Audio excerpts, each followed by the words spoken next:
बिस्मिल्लाहिर्रहमानिर्रहीम। Welcome to easy mathematics by SR. आज की इस वीडियो में हम डिस्कस करेंगे theorem second year mathematics prove that limit theta approaches to zero sine theta over theta is equal to 1। अब इस थ्योरम को प्रूव करने से पहले हम कुछ रिजल्ट्स देखेंगे। एक डेफिनेशन हमारे पास होती है पॉइंट सर्कल। पॉइंट सर्कल एक ऐसा सर्कल होता है जिसका रेडियस ज़ीरो के बराबर हो। सपोज करें कि ये एक हमारे पास एक पॉइंट गिवन है, ये भी एक सर्कल बन रहा है, लेकिन इस सर्कल का रेडियस क्या होगा, ज़ीरो होगा। तो ये हमारे पास एक जो पॉइंट होगा, इस पॉइंट को हम कहते हैं ये हमारे पास पॉइंट सर्कल होते हैं, क्योंकि इसका रेडियस क्या होता है, हमारे पास ज़ीरो के बराबर होता है। अब इसके बाद एक और हमारे पास डेफिनेशन होती है यूनिट सर्कल। ये भी हम आगे यूज़ करेंगे। यूनिट सर्कल एक ऐसा सर्कल होता है जिसका रेडियस 1 के बराबर आ जाए। मीन्स अगर हम इस सर्कल में इस सेंटर से लेके यहाँ तक डिस्टेंस मेजर करें, या फिर यहाँ से यहाँ तक इस पॉइंट से सर्कमफेरेंस के किसी भी पॉइंट तक का डिस्टेंस मेजर करें, अगर ये आ जाए 1 के बराबर, तो ये हमारे पास सर्कल जो होगा ये यूनिट सर्कल होगा। अब इसके अलावा अगर हम किसी भी ट्राइंगल का एरिया फाइंड करें, तो ये बराबर होता है हमारे पास 1/2 बेस इंटू एल्टीट्यूड। और एरिया ऑफ सेक्टर का हम एरिया फाइंड करें, तो ये बराबर होता है हमारे पास 1/2 R square theta, means 1/2 radius का स्क्वायर इंटू एंगल। अब ये क्वेश्चन हमारे पास गिवन है limit theta approaches to zero sine theta over theta is equal to 1। अब इस थ्योरम को प्रूव करने के लिए हम एक ऐसा सर्कल ले लेते हैं जिस सर्कल का रेडियस होगा हमारे पास 1 के बराबर। मीन्स ये हम सर्कल कंसीडर कर रहे हैं यूनिट सर्कल। अगर हम इसका रेडियस मेजर करें तो ये 1 के बराबर होगा। तो यहाँ पे इस सर्कल के मुताबिक r इज इक्वल टू 1 के बराबर। तो ये हमने एक यूनिट सर्कल ले लिया और इस पे दो पॉइंट्स हमने ले लिए a और p, और एक ऐसा सर्कल जिसका सेंटर के हमारे पास O है। मीन्स यहाँ पे हमने एक सर्कल ले लिया, ये हमारे पास एक सर्कल हो गया, ये उसका फिक्स पॉइंट सेंटर O हो गया हमारे पास। इस पे हम दो पॉइंट्स ले लेते हैं, ये हमारे पास इसका A पॉइंट और ये उसका P पॉइंट, और इस A को भी हम O से ज्वाइन कर लेते हैं और इस P को भी हम O से ज्वाइन करते हैं। इन दोनों के दरमियान एंगल हमारे पास आ रहा है अल्फ़ा, या फिर हम इसको थीटा भी लेट कर सकते हैं। तो यही है, इसको हम लिखेंगे यहाँ पे consider a unit circle r is equal to 1 with centre at O and we take 2 points A and P on circle combine with O। इन दोनों पॉइंट्स A और P को हम O पॉइंट से ज्वाइन कर लेते हैं विद एंगल थीटा। इन दोनों के दरमियान जो एंगल आ रहा है वो हमारे पास थीटा आ रहा है। अब ये पॉइंट लेने के बाद यहाँ पे हम इस पॉइंट P पे एक पॉइंट से परपेंडिकुलर ड्रा करते हैं। सपोज करें हमारे पास पॉइंट आ रहा है Q, इस Q से हम P पे परपेंडिकुलर ड्रा करते हैं और फिर हम इस पॉइंट Q को A से मिला लेते हैं। तो ये हम यहाँ पे लिखेंगे and now we draw perpendicular at A and join with P। और यहाँ पे हम हम इस पॉइंट को चेंज करें, यहाँ उस डायग्राम हमने लिया था यहाँ पे A और यहाँ पे P। अब यहाँ पे अगर हम ले लें A और यहाँ पे ले लें P, तो इस A पे हम परपेंडिकुलर ड्रा करते हैं, कहाँ से, Q से, और फिर इस Q को हम P से ज्वाइन कर लेते हैं। ज्वाइन करने के बाद अब यहाँ पे ये लेंथ तो हमारे पास बराबर होगी measure of OA is equal to 1 के बराबर, क्योंकि ये जो हम सर्कल कंसीडर कर रहे हैं ये यूनिट सर्कल ले रहे हैं। तो यहाँ पे OA ले लें या फिर OP ले लें, तो ये दोनों बराबर होंगे हमारे पास 1 के बराबर। अब यहाँ से अगर हम ये वाली ट्राइंगल जो आ रही है हमारे पास, इसमें अगर हम टेन थीटा मालूम करें, तो टेन थीटा बराबर होता है परपेंडिकुलर इसके सामने वाला हाइपोटेन्यूस, इसके सामने वाला परपेंडिकुलर, और ये हमारे पास होगा बेस। तो टेन थीटा बराबर होगा perpendicular over base. Perpendicular AQ या QA और बेस इसका OA के बराबर। अब OA चूँकि 1 के बराबर, तो यहाँ पे tan theta is equal to AQ over 1, means tan theta is equal to AQ के बराबर। अब हम क्या करते हैं कि इस पॉइंट P को A से ज्वाइन कर लेते हैं। ये हमारे पास इस पॉइंट को हमने ज्वाइन कर लिया। अब यहाँ पे हमारे पास 3 डायग्राम्स आ रही हैं। एक ये ट्रायंगल आ रही है, OAP आ रही है। दूसरी हमारे पास सेक्टर आ रहा है, कौन सा, OAP। एक पहला ये वाला रीजन आ रहा है, दूसरा ये वाला रीजन आ रहा है, और तीसरी हमारे पास ये ट्रायंगल आ रही है। अब इसका जो एरिया होगा ये स्मॉलर होगा, इस सेक्टर का जो एरिया होगा वो ग्रेटर होगा, और इस जो पूरी ट्रायंगल का एरिया होगा ये ग्रेटर होगा। तो यही हम बात यहाँ पे लिख रहे हैं। And if we join point P with A, इस पॉइंट P को हम A से ज्वाइन कर लेते हैं। एंड वी ऑब्टेन 3 फिगर्स, और यहाँ पे हम 3 डायग्राम्स ऑब्टेन करते हैं। सबसे पहले ये जो हमारे पास ट्रायंगल आ रही है OAP, इसका एरिया लेस होगा किससे, OAP, ये जो सेक्टर आ रहा है इसका एरिया ग्रेटर होगा, इसका एरिया लेस होगा।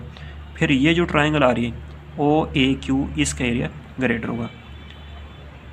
अब ये जो हमारे पास ट्रायंगल आ रही है OAP, किसी भी ट्रायंगल का एरिया हम कैसे फाइंड करते हैं, ट्रायंगल का एरिया बराबर होता है 1/2 बेस इंटू एल्टीट्यूड। तो यहाँ पे ये जो हमारे पास ट्रायंगल आ रही है इसको हम अगर अलग से बना लें, ये ट्रायंगल, ये उसका सेंटर, ये उसका हमने यहाँ पे पॉइंट ले लिया A, और यहाँ पे हम ले लें P। यहाँ पे हमने एक ड्रा कर लिया परपेंडिकुलर,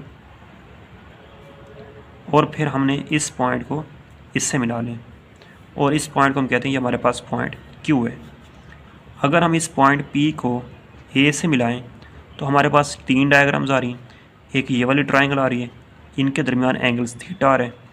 फिर हमारे पास दूसरी ट्रायंगल आ रही है सेक्टर का, इसका एरिया ग्रेटर होगा, और उससे एरिया ग्रेटर होगा हमारे पास इस ट्रायंगल के एरिया से। अब इसका जो ये जो हमारे पास ट्रायंगल आ रही है इसका एरिया होगा 1/2 बेस इंटू एल्टीट्यूड। तो ये बराबर होगा 1/2। अब ये बेस तो इसका आ रहा है OA के बराबर, मेजर ऑफ OA इंटू, अब इसका एल्टीट्यूड क्या होगा, अगर हम यहाँ से P से परपेंडिकुलर ड्रा करें और ये हमारे पास इस पॉइंट को अगर हम नाम दे दें M के बराबर, तो यहाँ पे हमारे पास साइन ऑफ अल्फ़ा बराबर होगा, अब देखें ये इसका एंगल आ रहा है 90 का, 90 के सामने वाला ये है उसका हाइपोटेन्यूस, ये उसका परपेंडिकुलर और ये उसका बेस। साइन ऑफ अल्फ़ा बराबर होगा परपेंडिकुलर ओवर हाइपोटेन्यूस। तो sine of alpha is equal to perpendicular क्या आ रहा है PM ओवर बेस क्या आ रहा है OM।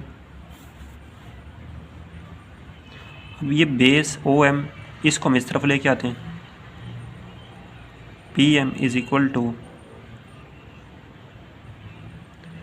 सॉरी ये साइन ऑफ अल्फ़ा बराबर होगा PM ओवर हाइपोटेन्यूस क्या होगा OP के बराबर, OP होगा। अब ये चूँकि OP क्या होगा रेडियस, ये रेडियस होगा 1 के बराबर, तो ये 1 के बराबर, तो यहाँ पे sine of alpha is equal to PM के बराबर। अब ये जो आ रहा है इसका PM, ये उसका एल्टीट्यूड आ रहा है, तो यहाँ पे इस एल्टीट्यूड को हम पुट करेंगे साइन ऑफ अल्फ़ा के बराबर। तो यही हमने यहाँ पे लिख लिया कि 1/2 इंटू मेजर ऑफ OA, ये उसका बेस आ रहा है, और इसका एल्टीट्यूड क्या होगा PM, तो PM बराबर होगा हमारे पास साइन ऑफ थीटा, आगे हम पुट करेंगे। अब इसके अलावा एरिया ऑफ सेक्टर OAP, ये जो हमारे पास सेक्टर आ रहा है OAP, इसका एरिया बराबर होता है 1/2 r² थीटा। R इसका क्या आ रहा है, या तो हम ये वाला पुट कर सकते हैं या फिर ये वाला पुट कर लें। तो ये चूँकि दोनों 1 के बराबर होंगे, तो ये बराबर होगा हमारे पास 1/2 मेजर ऑफ OA², और एंगल इसका हमारे पास होगा थीटा के बराबर। अब ये जो हमारे पास पूरी ट्रायंगल आ रही है इसका एरिया होगा हाफ बेस इंटू एल्टीट्यूड। इसका बेस तो आ रहा है OA के बराबर, और एल्टीट्यूड क्या आ रहा है AQ के बराबर, half major of OA into measure of A Q. तो ये बराबर होगा हमारे पास half major of O A. ये तो हमारे पास रेडियस के बराबर, तो रेडियस इसका ये यूनिट सर्कल में ले रहे हैं, तो ये बराबर होगा 1 के। पी एम को हम साइन थीटा के बराबर पुट करेंगे, is less than half major of O A का स्क्वायर। अब ओ ए सेक्टर अगर हम इसका एरिया फाइंड कर रहे हैं तो इसका रेडियस क्या आ रहा है, ओ ए लें तो ये 1 के बराबर, 1 का स्क्वायर। इन दोनों के दरमियान एंगल क्या आ रहा है, theta, is less than half major of O A, ये चूँकि 1 के बराबर, और ए क्यू हम पहले फाइंड कर चुके हैं, ए क्यू बराबर हमारे पास टेन थीटा। अब ये बनेगा हमारे पास, इसको हम 2 से मल्टीप्लाई कर लेते हैं हर टर्म को, तो ये बनेगा हमारे पास sine theta is less than theta is less than ten. Ten को हम लिख सकते हैं साइन ओवर कॉस। और अगर हम इस हर टर्म को डिवाइड कर लें साइन थीटा से, तो ये साइन को साइन पे डिवाइड करें 1, थीटा को साइन पे डिवाइड करें थीटा ओवर साइन थीटा, और अगर हम इसको डिवाइड करें तो ये बनेगा हमारे पास 1 ओवर कॉस थीटा। अब लिखने के बाद इसको हम रेसिप्रोकल ले लेते हैं। जब हम किसी भी टर्म को, इनइक्वालिटी को रेसिप्रोकल लेते हैं तो उसका जो साइन है तो वो चेंज हो जाता है। सपोज करेंगे 5 इज़ लेस देन 7, जब इनका हम रेसिप्रोकल लेते हैं तो ये बन जाती है हमारे पास 1/5 इज़ ग्रेटर देन 1/7। तो फिर ये टर्म बड़ी हो जाती है और ये टर्म छोटी हो जाती है। तो यहाँ पे इसको हमने ऐसे लिख लिया, हमने दोनों तरफ अप्लाई लिमिट कर ली, थीटा अप्रोचेस टू 0। अब देखें यहाँ पे अगर हम थीटा को 0 पुट करें 1, यहाँ पे अगर हम थीटा को 0 पुट करें तो ये भी आता है हमारे पास 1। तो ये हमारे पास सैंडविच थ्योरम होता है जब हमारे पास 3 तरह के फंक्शन गिवन हो और ये इस तरह की कंडीशन में गिवन हो, मतलब ये लेस वाली कंडीशन या ग्रेटर वाली कंडीशन में गिवन हो, और जब हम इन तीनों फंक्शन पे लिमिट अप्लाई करें, दो का रिज़ल्ट सेम आ जाए, तो फिर तीसरा फंक्शन भी उसी के बराबर होगा। सपोज करें कि हम दोनों पे लिमिट अप्लाई करते हैं और इसका भी आंसर 5 आता है, इसका भी आंसर 5 आता है, तो जब इस पे लिमिट अप्लाई करेंगे तो इसका भी आंसर क्या आएगा, 5 आएगा। अब यहाँ पे देखें, इस पे थीटा अप्रोच करें 0 को 1, इस पे भी 1, जब इन दोनों का आंसर 1 आ रहा है तो जब हम इस पे लिमिट अप्लाई करेंगे तो इसका भी आंसर क्या आएगा, 1। No according to sandwich theorem limit theta approaches to 0 sine theta और थीटा इज इक्वल टू 1। तो ये हमारे पास इसका प्रूफ